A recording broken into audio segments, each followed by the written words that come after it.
क्या था वो वाकया जब यहूदियों ने मोहम्मद को झूठा साबित कर दिया था और कैसे मोहम्मद ने उनसे बदला लिया।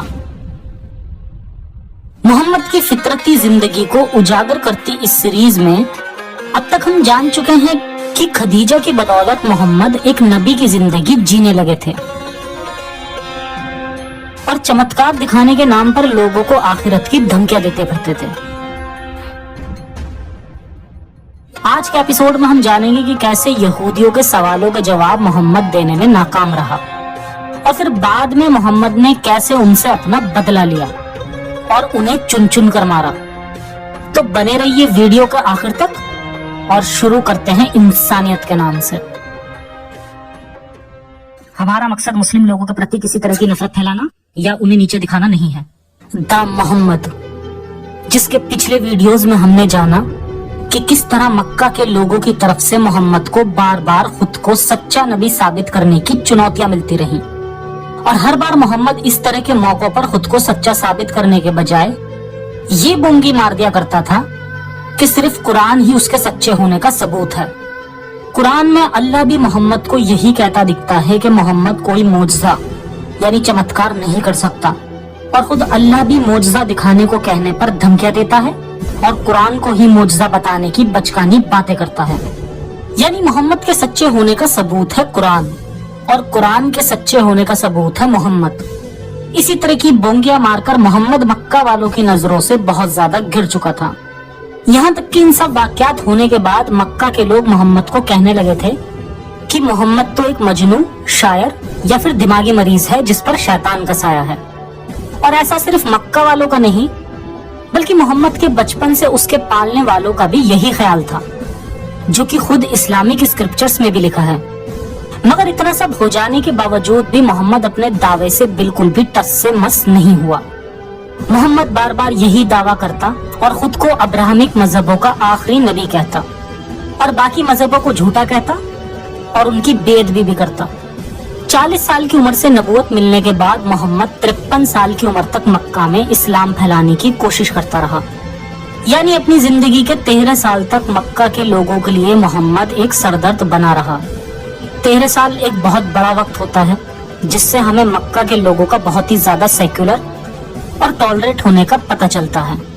अगर मक्का के लोग मोहम्मद और उसके शुरुआती मुसलमानों पर जुल्म कर रहे होते तो इतने सालों में वो लोग आराम से मोहम्मद और उसके साथियों को अपने रास्ते से हटा सकते थे या नुकसान पहुंचा सकते थे। मगर इन लोगों ने ऐसा बिल्कुल भी नहीं किया, बल्कि इसके उलट वो मोहम्मद ही था जो जब तक मक्का में रहा अपने झूठे दावों के चलते खुद ही लोगों के बीच जलील होता रहा, जिसमें बेशक खुद मोहम्मद की ही गलती थी।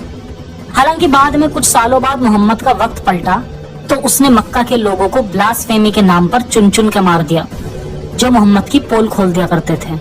मतलब ठीक वही जो आज होता है, जब मोहम्मद की पोल खोलने वालों को ब्लास्फेमी का इल्जाम देकर मार दिया जाता है। इस्लाम में इसकी शुरुआत मोहम्मद ने ही की थी और उन लोगों को मार दिया था जिन्होंने केवल इतना कहा था कि मोहम्मद तो बस हमें पुरानी किताबों में लिखी हुई बातों को शायराना अंदाज में बता रहा है, जो किस्से कहानियां हम लोग बहुत पहले से सुनते आ रहे हैं। इन बातों के सबूत हमें खुद कुरान की आयतों से भी पता चलते हैं। जिन लोगों ने नबी की बात मानने से इनकार कर दिया है वो कहते हैं कि कुरान मनगढ़ंत है जिसे इस आदमी ने अपने आप ही गढ़ लिया है, और कुछ दूसरे लोगों ने इस काम में इसकी मदद की है। और काफिरों ने कहा ये पुराने लोगों की लिखी हुई चीजें हैं जिन्हें ये शख्स नकल करता है और वो इसे सुबह शाम सुनाई जाती है। तो आइए जानते हैं कि क्या था वो वाकया उकबा और नादिर इब्ने हारिस का, जिन्हें मोहम्मद ने बाद में बेरहमी से कत्ल करवा दिया था। उकबा और नादिर इब्ने हारिस का वाकया। उकबा, नादिर और साथ ही साथ इसी तरह के और चंद लोग, ये वो लोग थे जिनको मोहम्मद ने जंगे बदर के बाद बहुत ही बेरहमी से कत्ल कर दिया था, क्योंकि ये वो लोग थे जो मक्का में रहकर इसी तरह मोहम्मद के झूठे नबी होने की पोल खोला करते थे। मोहम्मद अपनी बात को कोई करिश्मा करके समझाने में तो नाकाम था ही, जैसा कि हमने इस सीरीज के पिछले एपिसोड से जाना। और फिर इन्होंने एक बार फिर मोहम्मद को गलत साबित किया जब वो यहूदियों के आसान सवालों के जवाब देने में नाकाम रहा। पहले देखते हैं इस वाक्य के बारे में और फिर जानेंगे कि मोहम्मद ने किस तरह अपनी बेइज्जती का बदला लिया सीरत इब्न हिशाम से पता चलता है जब मोहम्मद अपनी हरकतों से बाज न आया और लगातार दावा करता रहा तो नादिर इब्न हारिस, उकबा इब्न मईद और मक्का वालों ने आपस में ही मशवरा किया कि अब क्योंकि मोहम्मद खुद ही अपने सच्चे होने का सबूत नहीं दे रहा, इसलिए हमें मदीने के बड़े बड़े यहूदी आलिमों से मोहम्मद के सच्चे होने की तस्दीक करनी होगी। इसलिए उकबा और नादिर ये दोनों अपने चंद साथियों के साथ मक्का से मदीना चले गए। मदीने के यहूदी पुरानी किताबों के जानकार थे और साथ ही साथ इन्हें पुराने नबियों के बारे में सब कुछ पता था।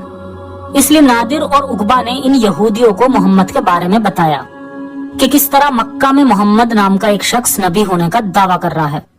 जब यहूदियों ने इस नबी का आने की बात सुनी तो इन्होंने इन लोगों को 3 सवाल मोहम्मद से पूछने के लिए दिए और कहा कि अगर वो शख्स सच में पुराने नबियों की तरह एक नबी है तब तो वो तौरात में लिखे इन सवालों का जवाब बड़ी आसानी से दे देगा।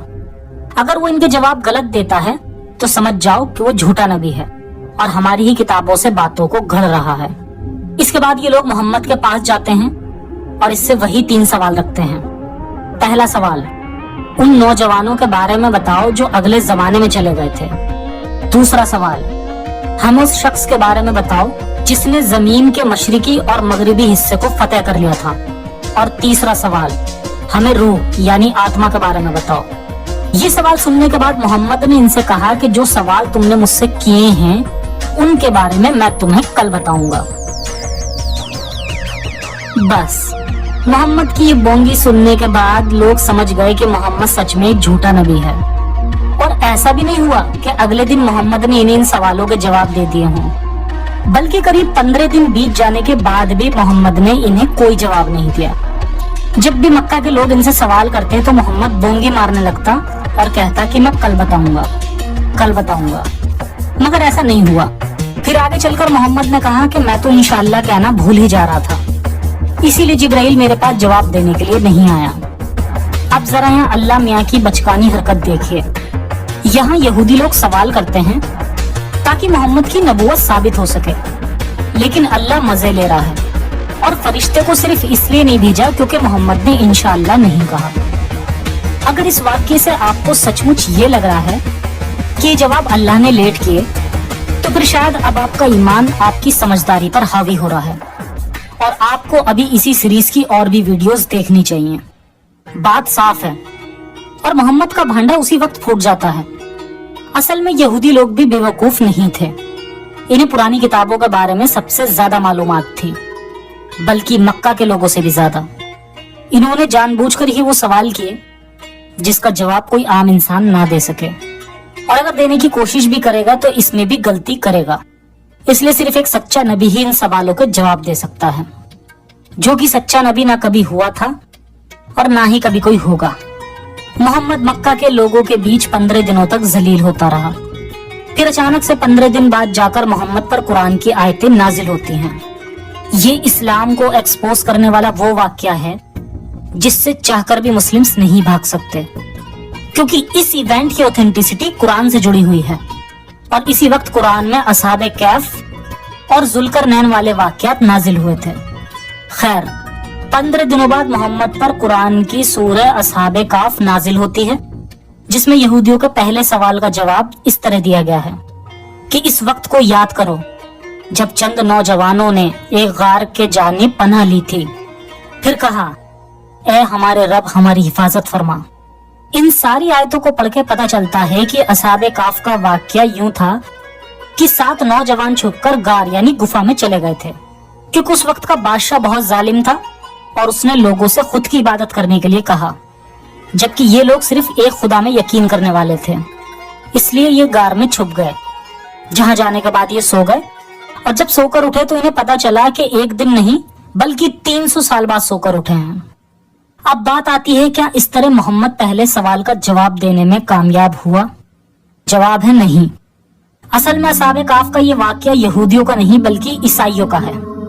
यहूदियों का इन 7 लोगों की कहानी से दूर दूर तक कोई लेना देना ही नहीं था, बल्कि यहूदियों के मजहब में एक और कहानी आती है जिसमें लोगों की तादाद 7 नहीं बल्कि सिर्फ 3 थी, और इनकी कहानी भी असहाबे काफ से बिल्कुल अलग थी।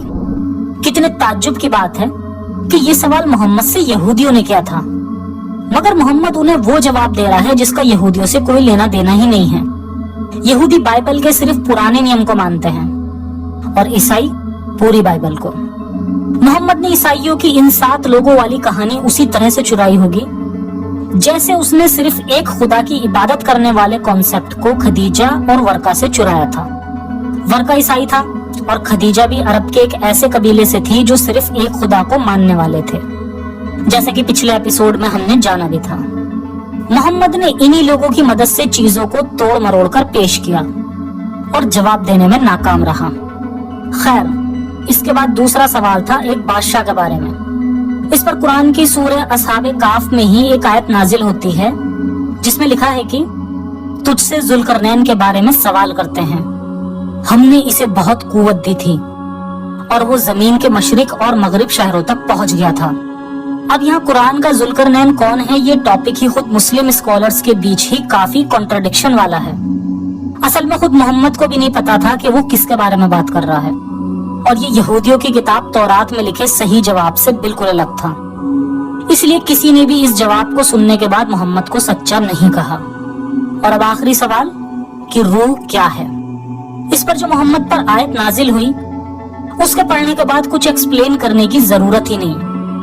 उस आयत को पढ़ के खुद ही ये बात साबित हो जाती है कि मोहम्मद तो बस बातें बना रहा था और उसे कोई जानकारी नहीं थी। इब्ने हिशाम लिखता है, इन लोगों ने आपसे रूह के मुतल्लिक पूछा। इस पर अल्लाह ने आयत नाजिल करी कि रूह तो मेरे परवरदिगार की तरफ से है और इससे ज्यादा मैं नहीं जानता, क्योंकि मुझे यानी मोहम्मद को बहुत थोड़ा सा इल्म दिया गया है। यानी मोहम्मद जो अब्राहमिक मजहब का आखिरी और सबसे ऊंचे दर्जे का नबी है, अल्लाह ने उसे ही बहुत थोड़ा इल्म दिया। मोहम्मद के लिए इस तरह के सवाल जिनकी वजह से मोहम्मद को बहुत जिल्लत का सामना करना पड़ा, इसके पीछे 2 लोगों का हाथ सबसे ज्यादा था, नादिर इब्न हारिस और उकबा। आगे आने वाले एपिसोड्स में हम तफसीर से जानेंगे कि इन लोगों को मोहम्मद ने इस गुनाह की क्या सजा और कैसे दी। फिलहाल उकबा के मारे जाने के वक्त की कुछ लाइंस पढ़ देता हूँ। बदर के बाद मदीना के आधे रास्ते में उकबा नामक एक और बंदी का सिर कलम करने का हुक्म मिला। इस बंदी ने मजामत की और पूछा कि दूसरे बंदियों की तुलना में उसके साथ इतना सख्त बर्ताव क्यों। मोहम्मद ने कहा, क्योंकि तुम्हारी दुश्मनी अल्लाह और उसके रसूल से है। उकबा ने रोते हुए पूछा, फिर मेरी छोटी सी बच्ची की देखभाल कौन करेगा। उस बेदिल मोहम्मद ने कहा, तौज़क की आग। इतने में उकबा को मार दिया गया। मोहम्मद ने कहा, कितना नीच व जुल्मी था ये बदकिस्मत। अल्लाह में भरोसा नहीं करता था, उसके रसूल और उसकी किताब को नहीं मानता था। उस अल्लाह का शुक्र मनाओ जिसने इसे कत्ल करवाया और उसके कत्ल का गवाह बनाकर मेरी आंखों को सुकून दिया। आज के वाक्य से ये बात साफ है कि मोहम्मद अपने आप को नबी कभी भी साबित नहीं कर पाया, चाहे वो करिश्मों से साबित करना हो या नॉलेज से। मोहम्मद के पहले फॉलोअर्स ही वो लोग थे जिनकी वजह से आज इस्लामिक मजहब के रूप में जाना जाता है। और आपकी अकीदत की वजह आपके माँ बाप हैं, जिन्होंने आपको बचपन से अभी तक हर चीज ठीक ही बताई है। मसलन ऊंचाई पर ना खेलो वरना गिर जाओगे और चोट लग जाएगी। और आपने इस सीख को महसूस भी किया। माँ बाप की दी गई सीख हमें उन पर हमारा भरोसा बढ़ाती है। उनकी बात हमेशा हमारे लिए ठीक होती है। हमारा मजहब भी हमारे माँ बाप की ही देन होता है। वहीं से हम जानते हैं कि हमारा मजहब कितना महान है। बिना कुछ किए वो महान बनने की फीलिंग्स ही हमें सुकून देती है। बस इसलिए ही ये हमारी ईगो से जुड़ जाता है। जब हम अपने मजहब को बचाते हैं तो हम दरअसल अपने मजहब को नहीं बल्कि अपनी ईगो को बचा रहे होते हैं, अपनी महानता को बचा रहे होते हैं जो कि कभी थी ही नहीं। महानता आपकी पैदाइश से नहीं आती बल्कि आपके कर्मों से आती है। इसलिए आपका मजहब नहीं, आपकी सोच और आपके इंसानियत के लिए किए गए काम आपको महान बनाते हैं। और यही सुकून जिंदगी में सबसे बेहतर सुकून है। तो आ गया ये इंसानियत के लिए और कदम बढ़ाइए तरक्की की तरफ।